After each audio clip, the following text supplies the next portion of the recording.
everyone for joining in. Good afternoon. And we have three eminent speakers for this evening.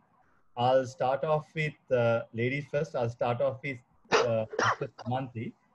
Um, Dr. Samanthi Parnavithana, Dr. Mrs. Samanthi Parnavithana graduated from Faculty of Medicine, University of Colombo in 2001.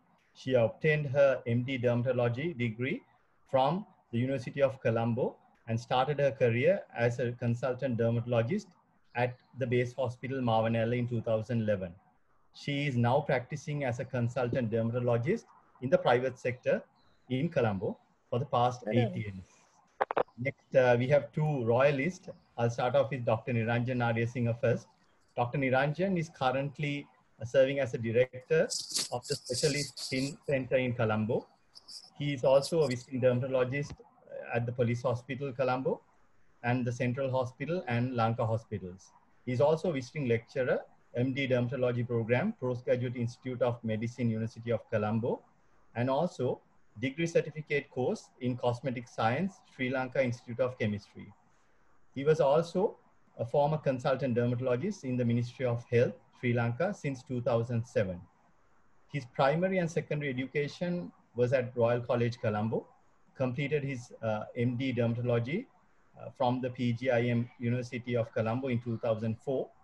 He was also the best performer at the screening and exit examinations. Dr. Niranjan was also awarded as a fellow at the National Skin Center in Singapore in 2004. He served in Singapore General Hospital from 2005 to 2007, completed his training in hair disorders at Sinclair Dermatology, Australia, 2018-2019, completed Psychodermatology Fellowship at Royal London Hospital, 2018. He was also Joint Secretary and founder member of the SARC Aesthetic Association in Dermatology. Also, a past Vice President of Sri Lanka College of Dermatologists, invited speaker at international and national scientific forums, including the European Academy of Dermatology and Venereology in 2016, World Congress of Dermatology in 2017. His special interests are hair disorders and medical and aesthetic dermatology. Also, his research interest lies in acne-induced pigmentation and also in abuse of skin lightening products. Next is Dr. Chaturarya Sirivardhana. He received his primary and secondary education at the Royal College of Colombo, studied medicine at Faculty of Medicine, Colombo, and passed with second upper class honors. Dr. Chaturarya was also awarded with the Gladys Jayawardena Gold Medal in Parasitology as well as distinctions in several subjects. Completed his internship in 2007 at the NHSL Colombo. Postgraduate training was attached to the National Hospital Colombo, and he did his overseas training in the UK at James Paget University Teaching Hospital in Yarmouth. He was board certified in 2012 as a dermatologist, completed his MARCP London examination in 2011, received specialist certification in dermatology offered by the British Association of Dermatologists in 2012, currently serving at the District General Hospital, Nuwara since September 2018. Thank you very much for joining for this webinar today. So my first question to all three panelists, you can answer, whoever wants to take the question first. What are your general thoughts on telemedicine and electronic media being used as a consultation medium for patients? May I start with Dr. Niranjan first? Yes, Janagat. I actually thought that telemedicine is a great tool, especially in a field like dermatology. But there were certain concerns right at the beginning, especially because there was no precedence as to how we should actually conduct a telemedicine consultation, and also what would the definition be for due care and diligently conducted consultation. So my worry was that, but then during this COVID period, there were a lot of guidelines introduced by various organizations, including the American Academy of Dermatology. And even in the UK, they had certain guidelines on how to conduct a telemedicine consultation. Like that is doctor to patient. Earlier, this was happening. I think even the college, there was a task force, and there were people who had initiated this telemedicine as a part of teledermatology, as an important part in our field.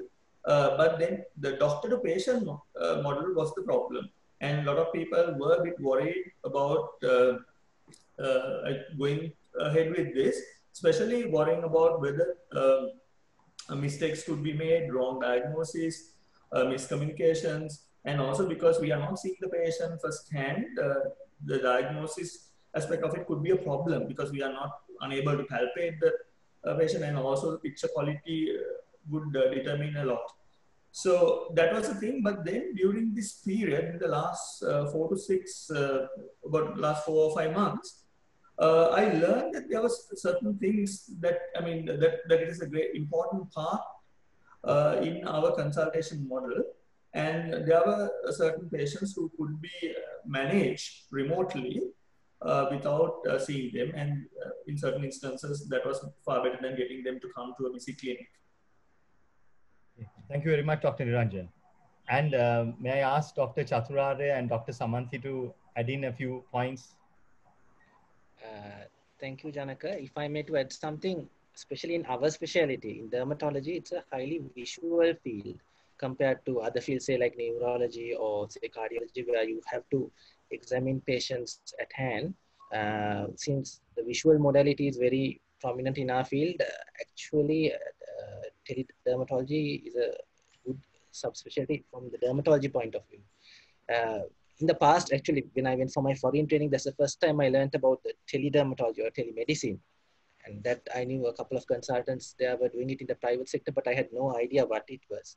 And it was only when I came to Sri Lanka and I learned about ODOC that I read up about it. And then I found that it's a rapidly progressing subspecialty of medicine.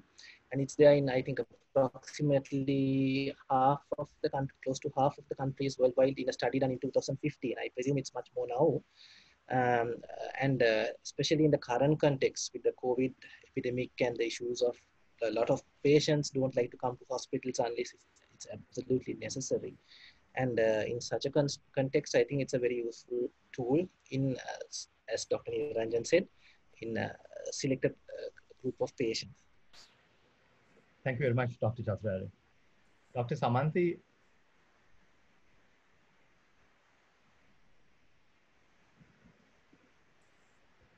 Can use in situations where there's less access of patients due to distance or traveling difficulties. But currently, due to the COVID outbreak, we have found that it to be very useful in other situations. And I feel not only the access, sometimes patients prefer to use telemedicine or teledermatology service rather than coming to a hospital due to other social and personal reasons. So I think it is not the ideal, but if you use it very efficiently, it will deliver the maximum benefit to the patient. Thank you, Dr. Samanthi. I think you touched base on the next question that I was going to ask, which is how is your experience with ODOC with the current scenario, and how different it is to a physical consultation? I think you touched base on a couple of things on that. Would you like to adapt a few things more, like how's your experience with ODOC and how different it is to a physical consultation? Yeah, actually I started consultation, teledermatology consultations only with the onset of the lockdown and the curfew period. Before that I knew that it existed, but I was probably not interested in initiating it. But during that time I found that it's very useful for the patient as well as myself as doctors, because everyone tries not to come to hospital due to the risk of exposure to the COVID virus. So patients are reluctant to come. Doctors also want to minimize unnecessary contact with people. So it provided a good platform for me to work from home and provide a service to the patients. Okay, thank you very much, Dr. Samanthi. Dr. Niranjan, would you like to add a few points? And also Dr. Chaturare? Yes. I think ODOC actually contributed a lot during the lockdown period. I think there was a time that almost 90% of my patients were seen via ODOC. Actually, it was a great service. And as Samanthi correctly mentioned, it was very convenient. It was very safe for patients. And also for the doctor, it was very convenient way. I mean, at times, now I had this, because before I entered medicine, I was at law college. So I had this legal background. So I tend to look at things from a different perspective. And I always had this worry about whether it's true that there are a few studies showing that a diagnosis done by teledermatology may not be very different from an actual consultation.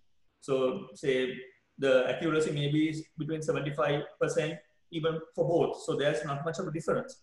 But the problem is when there was no precedence of the reasonable care, the problem, if something goes wrong, how that's going to be interpreted. But having said that, at the recently concluded American Academy of Dermatology, their webinar conference, the AD meeting, was remotely held. In that, they had this session on teledermatology. In that, what they mentioned was, I mean, America is a country where there's a lot of litigation, but still, there has not been a single case of litigation based on teledermatology. So, and the other thing is, at the moment, 40 to 50% of their consultations are done via teledermatology. But that's basically, it's actually encouragement for us to go ahead and take part in teledermatology. But on the other hand, when I conduct a teledermatology session, I have certain worries. So because of that, I have this question list. One is to ensure that they commit to what I want to ask them, for instance, drug allergies or past medical history or certain things about their symptoms. In addition, I would also want to ensure good quality of photographs. So that also I have certain instructions that would send them to send me photographs. And the third thing is I would always document what I see in the photographs and I would maintain records. So in case someday something goes wrong, I have all those documents with me for that purpose, and then I issue the prescription. So because of this reason, I take a little bit longer than the normal allotted time of 10 minutes. So that's something, a disadvantage for me, but then I think that's worth in the long run. And I was able to actually diagnose about 2 or 3 cases that, I mean, very good dermatologists missed, not because I would have missed them in a normal clinic setting, but because I had this blown up picture right in front of me with all the information and all the time in the world, like to go through it. There were a few things that I actually wouldn't have diagnosed myself had I seen them in a normal clinic. So all in all, there are lots of advantages provided we know how to handle this. And of course, going forward, there are a lot of improvements to be done. I'm so sure you'll be discussing about them as we go on. Thanks a lot, Dr. Niranjan. Yeah, Dr. Kasturadi, would you like to add a few points? Yes, actually, I agree exactly with what Dr. Niranjan said, because even in my case, I rely entirely on the photograph, because when you go by the video, you might not see the full picture, the resolution.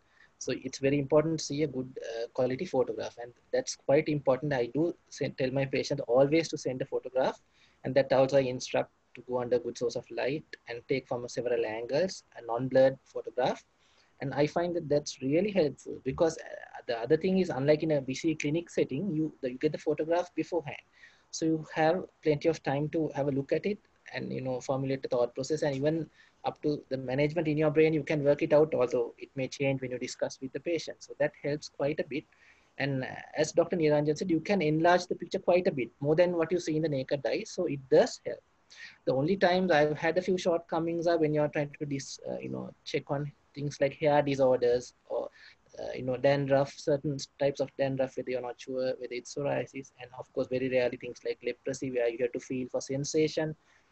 I think definitely a physical consultation may be better, but in most of the instances I don't see any difference. Probably it's even a little bit more accurate because you have the time and you can enlarge and have a look at it. So it's actually quite convenient to the patient as well, because they don't have to take leave from their busy schedule. You can do it from the home itself. So I think it has a good future, up and coming future, basically. Thanks, Dr. Chaturare. Yes, I remember Dr. Niranjan being very stringent and going through asking me a lot of questions when I invited him first a couple of years ago. And with COVID, I think he read a lot of literature and how things were done, and was convinced in joining ODA. And from our side, yes, I think patient safety, data security is utmost when it comes to a digital platform. So in Sri Lanka, unfortunately, there's no regulation to store patient data. So in light of that, what we did was we adhere to the US standards of HIPAA compliance, where data of a patient is saved in servers called AWS servers. They are the rule of the gold standard in serving patient data. So we have adhered to things like that. Yes, I'm sure that with our journey, we have been there since 2017, and as we go along, we'll be upgrading and adding new features also that will make the platform much more user-friendly for doctors and helping them diagnose and to mitigate the risk of what could happen of due to resolution issues and things like that. And thank you very much for your feedback. I think both Dr. Niranjan and Dr. Chaturale did touch base on a few pros and cons. And my next question is, Dr. Chaturale, you can take the question first. What are the pros and cons that you see versus the physical versus the telemedicine consultation? Yes, I think we discussed quite a bit of it as well previously. The pros, of course, number one is the convenience. You can do it in your home setting, which is beneficial both for the patient as well as the doctor as well, where you can set a convenient time for it. And also, I think, especially in the current context of COVID, the risk of infections and everything is much less, because obviously you're in your own home environment. Sometimes certain people might feel that you are not building up a closer relationship with the patient because you are not, physically with them at the time. But having said that, now I feel with the COVID, where you're putting a mask and you're fully shielded when you're talking to a patient, here you're probably having a closer relationship because now you're like normal. It's like a normal consultation. You can smile, the patient can read your nonverbal cues, and you can check the patient's nonverbal expression. I feel probably now, from the current context, there is not much difference in that. So the other issue, as I mentioned, was one of the cons was the issues with diagnosis. Certain rare, not very often, like when I said scalp conditions, rarely, if a patient comes with a hypopigmented patch where we would be worried about leprosy, issues like that, we have, you have to get the patient for a physical consultation in such an instance, but that's not very common actually. Then the other thing is, of course, we had to rely on external factors, like, for example, network speeds and, electricity. If the power goes, whether we have an issue, then of course the patients may not be that tech savvy. Sometimes we come across patients who are not very familiar with what they should be doing and how they should contact us, and issues like that. But I suppose when things get more streamlined and patients are more aware, and things probably will improve with that. Those are the main issues I came across. And also sometimes occasionally, getting the photographs, sometimes the patient may not put it on time, or there may be delays in downloading the photograph, depending on I think because it's not, the images are not stored on our phone. So it comes when you click on it. So it has to, because for patient safety, obviously, and to maintain their privacy. So sometimes there can be delays in downloading photographs. So those are the main issues I had. But other than that, I'm quite satisfied with it. And definitely during the COVID period, it helped me a lot. And I think my consultations on ODOC went up quite a bit during the COVID epidemic. Thank you very much, Dr. Chaturale. Yes, during COVID, I think our consultations went up by about almost about 130% or something like that, given the restrictions and the lockdowns. As well as one more question to you. The technical issues you face, how often do you face it? Is it quite frequent due to patient side issues or tech side issues from ODOC? Is it, how often Actually, do you face such things? I wouldn't say, practical? Yeah, I wouldn't say it's frequent. Initially, when I joined, the initial period, there were certain issues, Yes. but I think, when I believe it was due to my type of phone as well, but as time went by, we had trial sessions, the engineers from there called me and ran me up through it. And now, of course, it's not very common to have much issues, even with connections. I rarely have. I mean, it's not very common now as before. Okay. Thank you very much, Dr. Chaturare. Dr. Samanthi, may I ask you how different it is from a face-to-face versus a telemedicine consultation? The main difference is we have to rely on the history and inspection only to arrive at a diagnosis. And palpation, as Dr. Niranjan mentioned, which is a very important part of our diagnosis, is not conducted. And it's sometimes difficult to elicit certain physical signs. But still, there are ways for us to overcome. For example, in a patient with pityriasis versicolor, we can ask the patient to rub a little on the lesion to elicit the sign of this dust-like, powder-like material coming up. So there are certain ways we can overcome that. The main problem is that we can't perform procedures, but I think we can try at the patients. We can look at the lesions and find out who should get the procedure maybe 3 months later, whom we should refer to a hospital for an urgent diagnosis or a procedure or a biopsy, whom we can ask to come back in 1 month. And we can sometimes, especially for cosmetic procedures or for phototherapy, we can educate the patient in advance and prepare them. So I think that's a big advantage. We can explain about the procedure, tell them what the requirements are, and do the counseling if necessary, give the necessary advice and give prescriptions and advice on timing. And we can advise the patient to come back for the procedure at their convenience later. So certain things, for example, for laser hair reduction, we can advise the patient in advance to be away from sunlight and to use sunscreen, even for a chemical peeling. So those preparation can be done beforehand. I think it's a better platform rather than having a physical consultation, because when patients comes for a procedure like that at the hospital, if we say these things have to be done in advance, sometimes patients are disappointed when they come to the hospital and we are unable to perform it then and there. But this way, they know in advance, and it's rather easier. And one difficulty when I did consultation with teledermatology was now, especially with females, even with males, there's a difficulty in getting the overall picture of the skin condition or the overall picture of the lesion.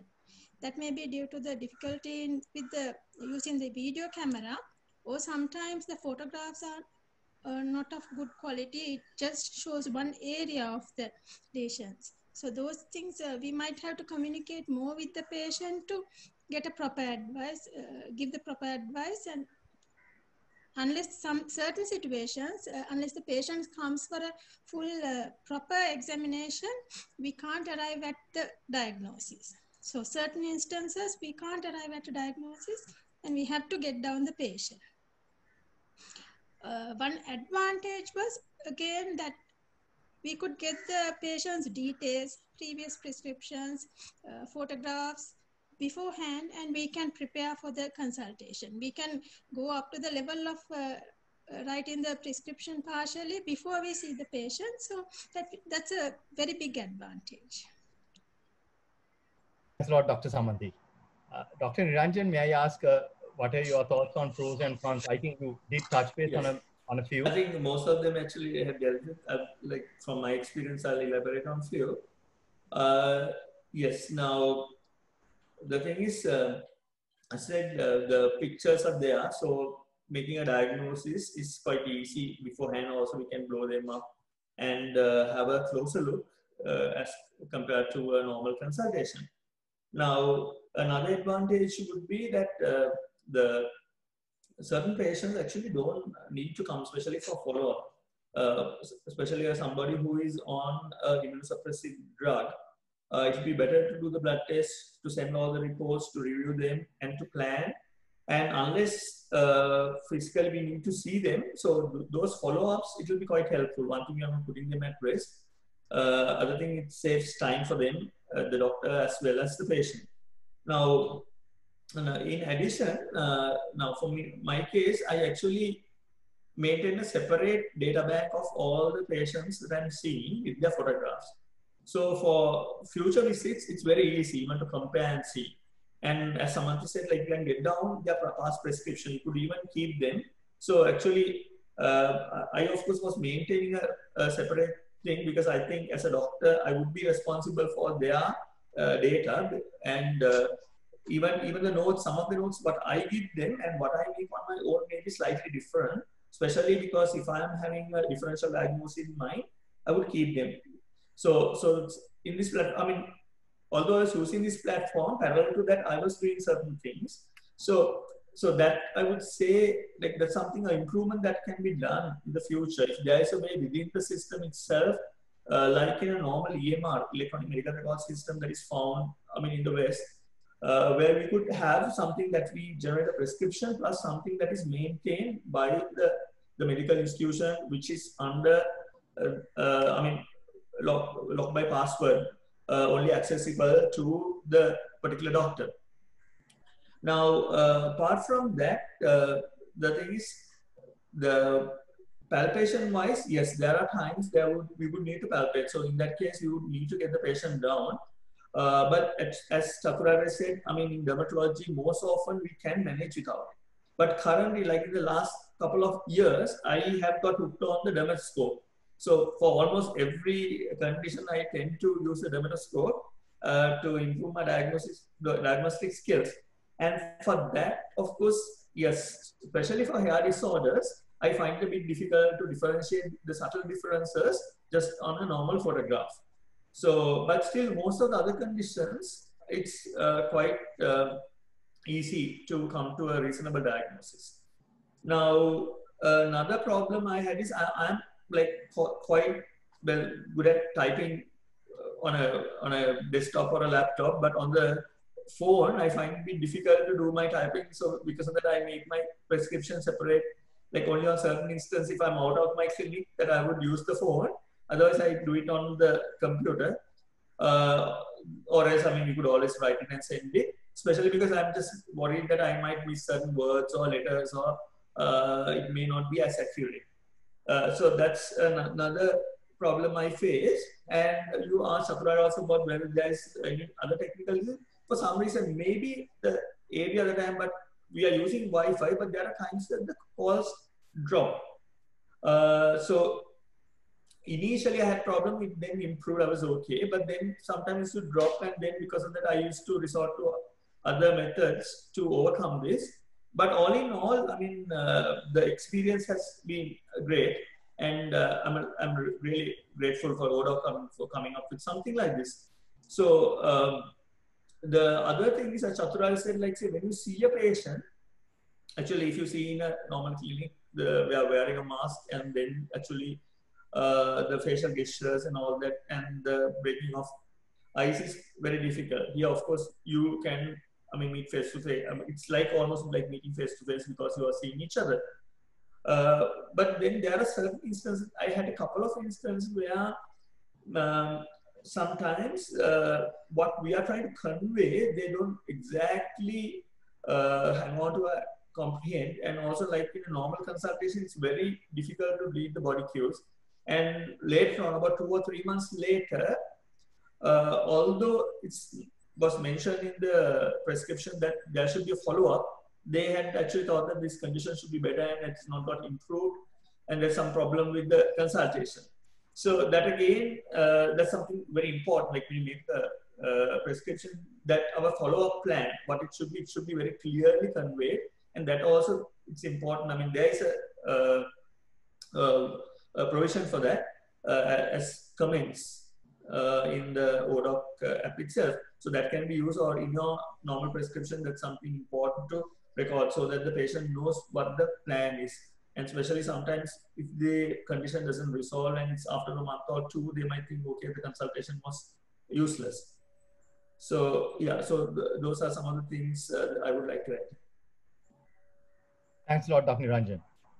And if I may ask you, with your experience, how, as a percentage, how successful was your consultations with ODOC, like making a diagnosis and treating the patient? Okay, diagnosis wise, I would say as a percentage, most often, I mean, 9 out of 10, okay. I would come up with the same diagnosis that I would come up, I mean, if I see them normally. But as Samanthi said, there are instances I would like use it as a triage or to sort out the patient or prepare the patient or something. But when I make a diagnosis, I think in most instances, it is very accurate. Thank you very much, and thank you very much for your suggestions as well, sir. And one more question. I'll start off with you. During a physical consultations and a video teleconsultation, how different are the demands by the patient? Like, are they demanding too much, or is it the same? What are the responsibilities of a patient? You mentioned a few, like the follow-ups and whatever the comments you made adhering to that, things like that. Yes. Other than that, is it different from the clientele you get from a video consultation versus the face-to-face? Are the patients more demanding, or is it any different? How do you see that? I think most often, I mean, there are few instances where, I mean, it's very difficult to locate the patient. You try to locate the patient, or sometimes you have your consultation and you need to shift the thing. Then there are issues, but there it's quite rare, and it's not a common occurrence. Other thing is, I think most often, I mean, if you really want to stick to a certain time, that is also possible in a teleconsultation. There are not much issues with that. So I don't think it's very different from a consultation, physical consultation, with regard to the patient behavior. But only thing is, sometimes if they take the call from an area where it's not well lit and you can't see properly, or the photographs that they have taken are not of good quality. There are instances when that happens.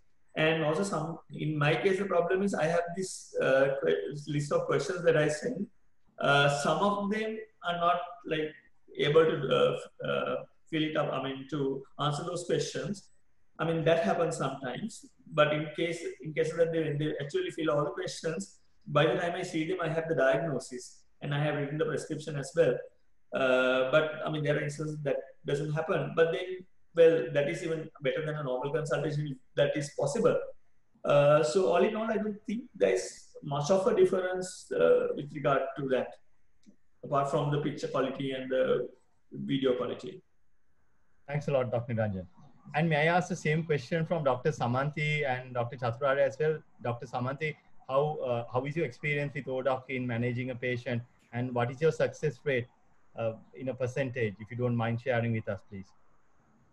I would say the teledermatology consultations, during them I could have reached a diagnosis in more than 85% of the cases with the history and the pictures or the video alone. And only in a few cases I had to get them down or refer to another place. And I again don't think there's a big difference in the patient behavior or the demands. I mean, there's a variation in the population anyway. And some patients want to, ask the main question. They have the main questions and they have other questions. So they take a little more time. Sometimes the problem is not with the patient behavior, it's the technical difficulties due to the connection problems or the things with the device, the charge or something. So certain situations I have to go back to the patients many times. I have to tell the patient to send the picture, and if it's of not good quality, I have to ask them to send it again. And sometimes I have to communicate a few times before arriving at a diagnosis and before delivering the prescription. It may be something positive because the patient and myself both, we have ability to clear our doubts. And I'm very happy about this option of communication even after sending the prescription, because the chat is open. It has been very useful because patients find so many difficulties. They have so many things to clarify, whether to take the medicine by a different brand name, that sort of thing. Sometimes the pharmacists don't give the proper instructions, so they come back to us and ask me how to take it, when to take it. So that option is really good. And I think it doesn't happen in normal physical consultations. Once they go back, there's any doubt, the pharmacist would contact us, but it's very difficult for patients to get back to us for any clarification. So here, that's a very good option. Actually, I agree with what Dr. Samanthi said. My experiences are very similar in the sense, one thing is probably 9 out of 10 patients, without any doubt, I don't have any doubt of the diagnosis. It can be diagnosed just like in the normal clinical setup in a face-to-face consultation. And also one other thing, if I may add, the procedure of writing a prescription is very easy. I mean, it's probably easier than writing a prescription because it takes less time. You can select the drug immediately. It comes from a drop-down list, and you can, it doesn't take much time to write a prescription. And also sometimes, as Dr. Samanthi said, when a drug is not available or if the patient has any doubt, they can contact us, which is a very useful thing rather than applying a wrong medicine or not, or having an unsatisfied patient. So that helps a lot that the patient can talk back to us. And sometimes you even get a feedback from the patient saying, thank you very much, you were very helpful, or something like that. You get a feedback as well. So that's nice, I think. May I say something further? Now here, there's one thing that you can improve in your system. When we ask the patient to get some investigations done, now there should be a way for the patient to upload the reports without being charged. I mean, that they can take another appointment and upload. Probably they are not aware of that. And patients may be a bit reluctant to take another appointment. They may not know what to do with the reports. So if you can make some arrangement for that, that will be really useful for the patients. Thanks a lot, Dr. Chaturari and Dr. Samanthi. Yeah, well received. How we can overcome that, Dr. Samanthi, is in some consultation, once the patient books it, you can say, do not charge the patient. But I understand what your question is, because patients are reluctant to make the consultation because anyway, that is there. Thank you very much for your feedback. We'll look into how we can fix that as well as a follow-up visit. And thank you very much. And going forward, I'll start from Dr. Samanthi. How, for an upcoming doctor, how would you advise if somebody asks, is telemedicine a viable option of seeing a patient? Is it workable or not? What would be your advice for doctors who are like willing to join a telemedicine platform or has a fear of XYZ reasons? Yeah, with my short experience during the last few months, I would say telemedicine is a blooming field, and it's something very good for us to get to know about this and to enter the practice. Although in Sri Lanka it has not been very popular. Worldwide, it has been widely used in dermatology and still being used in countries where access is a problem, like in Australia or USA. So I think, in keeping with the global trend and in keeping with the circumstances, I think it's a must for the junior doctors to learn about teledermatology and get an exposure, because I think in the future, not only COVID, there will be many other infections or so many social problems where patients would prefer doing consultations at home rather than coming to hospital. So thinking about the future, it's best for the junior doctors to know about it and think about ways to improve that. Thanks a lot, Dr. Samanthi. Dr. Chaturari, may I ask you the same question? Yes, actually, I think this probably will play a significant role in the future. I think teledermatology and even telemedicine, gradually with time, it will have a significant proportion of the consultations. With time, it will build up because patients also becoming more and more IT literate. More and more patients people know in the country to use a computer, and a lot of people have trouble traveling. You have to travel far. Sometimes, you have to travel in the traffic, and it's very inconvenient to go, travel to a hospital. So in such an instance, most people would prefer to come online at their home environment and to channel someone in the comfort of their own home, I think it probably will have a good future, because even right now, even a lot of countries, in developed countries like the US, even in the UK to some extent, and even Australia in a big way, and also a lot of sub-Saharan African countries, it plays a big role in managing patients. Yeah, totally agree. Because if you look at the evolution of Sri Lanka, I think uptake of telemedicine is a little slow compared to other countries in the region. Because if I may recall, like if you look at e-channeling, when it was initially introduced, I think nobody used it. Now, of course, it's a rule of thumb for making a consultation appointment. Whereas earlier, I think in the 90s, we used to go and physically pay and wait in a line and probably spend about 2-3 hours making an appointment, then after going and seeing. So I think it's an evolution. It will happen.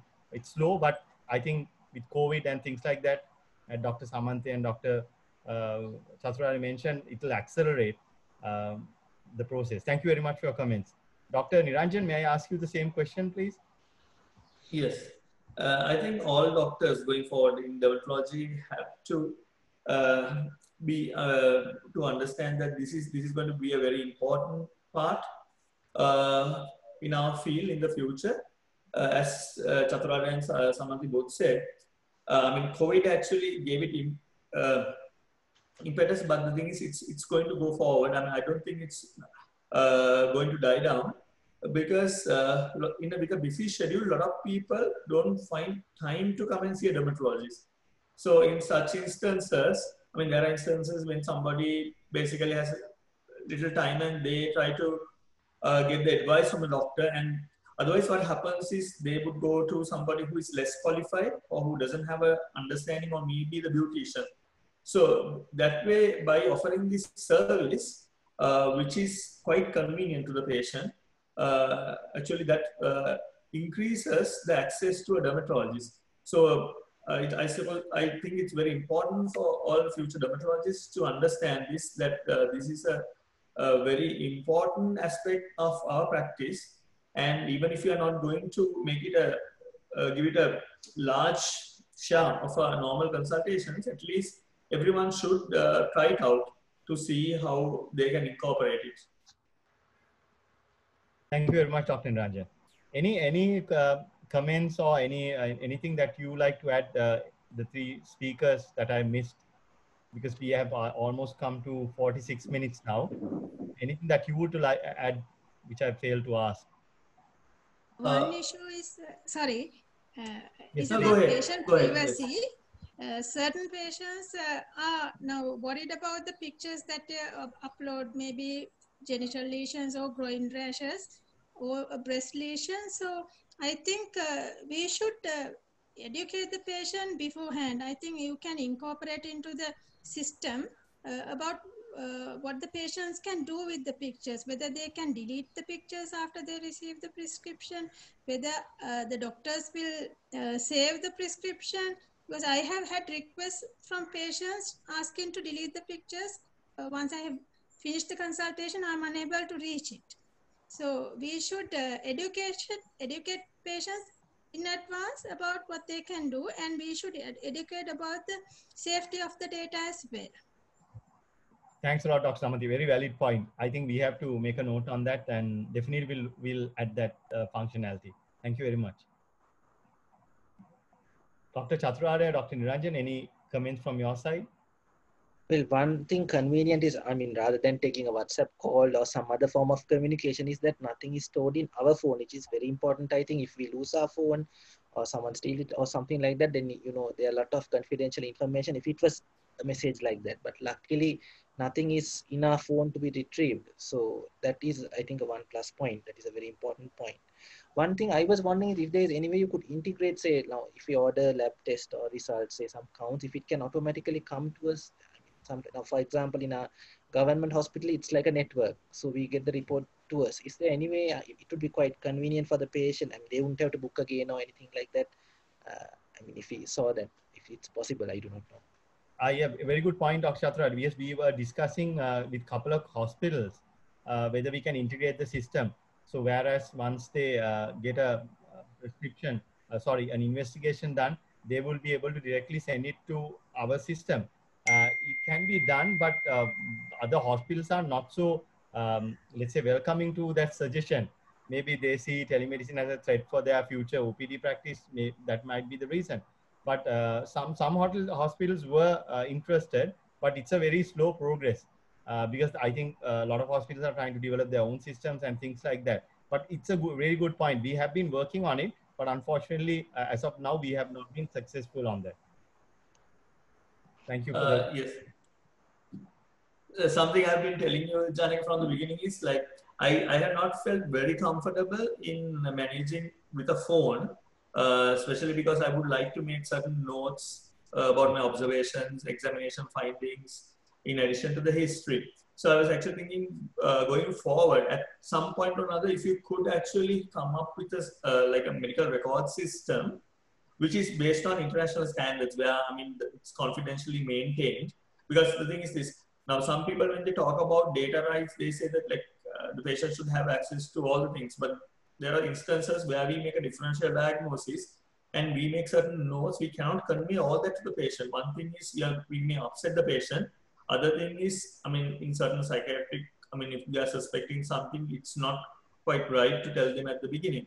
So, so the thing is, such instances, whether there is a system where we could have, where we could maintain, and also it could be accessed through a desktop or a laptop. Yes, so I suppose that would be a big undertaking. But that would be very much, I mean, then we would actually have certain slots from the clinic itself where we could see patients on ODOC. Understood. Very good question, Dr. Ranjan. And honestly, we started off on a laptop setup when we initially launched in 2017. But unfortunately, many doctors were reluctant to use it on a laptop. What they said was, lady doctors, of course, said they have a handbag they can carry, but most of the male doctors were against the laptop. So then we rewrote the whole algorithm and went to a mobile phone. But what you're saying is completely valid, because if we can have both the laptop version as well as the same in a mobile phone, I think once the funding is a little okay, we can look at that aspect and really incorporate with a full-blown EMR platform, as you rightly said, because that will really help the clinician as well as the patient, because then the patient doesn't have to depend on the past records, bring a huge bulk of documents whenever they visit the doctor. So that will really help both parties. Thank you very much. We'll be definitely looking at it. And one last question: how does ODOC serve you in in a time where some patients do demand your mobile number to keep in touch with you? Does ODOC help because you don't have to give your physical mobile number, like the private mobile number for them? Does it help in any way? Yeah, it does. It does help. So they can contact us without knowing the mobile number. In fact, actually, if the patient getting to know, there was a time that I used to give my mobile number to patients, but then I stopped it about 2 or 3 years ago. So actually, because that gives rise to a lot of other issues. So I think this is a good system where the patients can contact us without knowing our number. Thanks a lot. Dr. Chaturare and Dr. Samanthi, I'll ask the same question from you. Yeah, I think that's quite convenient, because obviously even when we have to make a call to the patient, let's say apart from a video conferencing call, sometimes we have to contact them beforehand, change the time or whatever. Even then there is an option of blocking our number, which is I think quite good. So even if we make a phone call, if the patient is not online, for example, they won't get our number, which is quite convenient. Because you can have certain issues with certain people who get your number as well. So I would prefer not to give it. Thank you. Dr. Samanthi, I'm also happy with, I'm also happy with the option of masking the number, and patients even follow up. They can reach us through the app without knowing our number, and that's a good option. Thank you very much. I think we've reached almost 50 minutes now, and given a Sunday and you have a busy schedule, I'd like to thank all our speakers for joining us. Thank you very much, and thank you very much for the support you have rendered toward ODOC's success and for your feedback. Once again, I would like to thank you and wish you all a pleasant evening.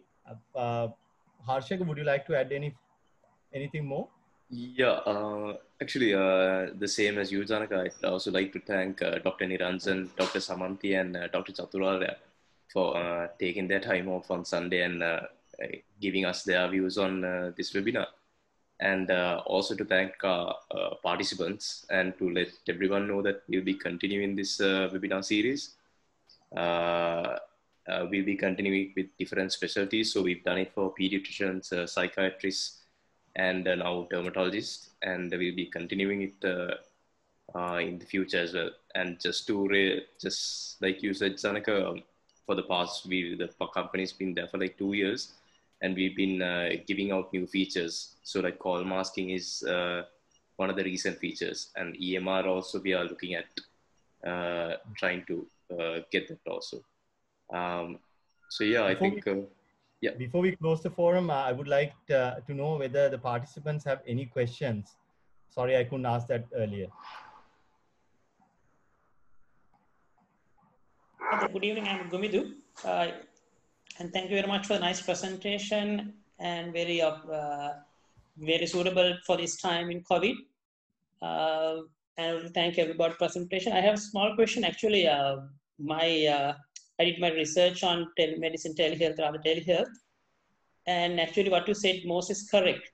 Like most of the legislations are not up to date. And even the doctors practice, even in Europe, it's around 30%. Last year research, which is done around more than 5,000 doctors. And it's in US around 60%. And even legislations are also less, even the knowledge is much less. Even the doctors in Europe has less knowledge on these telemedicine or telehealth, rather combined thing. And actually it's good that actually ministry had taken very much decisions in upgrading the process, and within last, but the COVID season, we made some guidelines, and even ODOC helped it. And all the other telehealth corporate institutes, there are around 20 institutes in Sri Lanka, and major telecommunication partners are joined in, and they have provided much help. And in the future, we are planning with our specialty health informatics to plan the import guidelines in all my digital health, and most are coming up. And we would like to join in and help you. Thank you. Thanks a lot, Dr. Gumidu. Thanks a lot. Thank you for your comments. Anyone else?